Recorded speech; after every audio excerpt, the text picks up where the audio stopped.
ಹಾಗೂ ನೈಜ ಸುದ್ದಿಗಳಿಗಾಗಿ ವೀಕ್ಷಿಸಿ ಸತ್ಯ ಸುದ್ದಿ ನ್ಯೂಸ್ ಕನ್ನಡ. ನಮಸ್ಕಾರ ವೀಕ್ಷಕರೇ, ಸತ್ಯ ಸುದ್ದಿಯಲ್ಲಿ ನಿಮಗೆ ಸ್ವಾಗತ.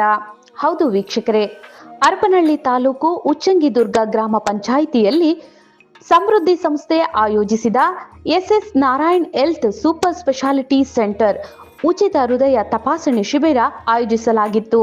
ಈ ವೇಳೆ ಬಡವರಿಗೆ ವರದಾನವಾಗಿರುವ ಉಚಿತ ಆರೋಗ್ಯ ಮೇಳವನ್ನ ಜನರು ಸದ್ಬಳಕೆ ಮಾಡಿಕೊಳ್ಳಬೇಕು ಎಂದು ಕಾಂಗ್ರೆಸ್ ಮುಖಂಡ ಶಿವಕುಮಾರ್ ಸ್ವಾಮಿಗಳು ಹೇಳಿದರು.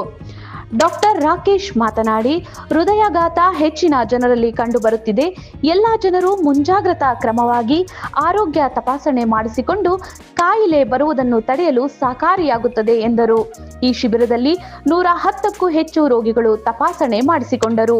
ಇದೇ ಸಂದರ್ಭದಲ್ಲಿ ಗ್ರಾಮ ಪಂಚಾಯಿತಿ ಉಪಾಧ್ಯಕ್ಷ ಮಡ್ರಳ್ಳಿ ಕೆಂಚಪ್ಪ, ಸದಸ್ಯರಾದ Sakamma, Siddappa, Gangamma, Ramesh, Mamata Siddesh, Poojari, Dandappa, PDO Shivakumar Nayak, doctor Shakuntala, doctor Hamsa, Gauri Ashok, ಹಳೆ ಕಡ್ಲೆಬಾಳು ಸಮೃದ್ಧಿ ಸಂಸ್ಥೆ ಸಂಸ್ಥಾಪಕರು, ಬಿಜೆಪಿ ಮುಖಂಡ ನಿಂಗರಾಜು ಉಪಸ್ಥಿತರಿದ್ದರು. ವರದಿ ಬಿ ಸಲೀಂ ಸಾಬ್, ಹೊಂಬಳಗಟ್ಟಿ, ಸತ್ಯ ಸುದ್ದಿ ನ್ಯೂಸ್ ಕನ್ನಡ, ಹರಪನಹಳ್ಳಿ.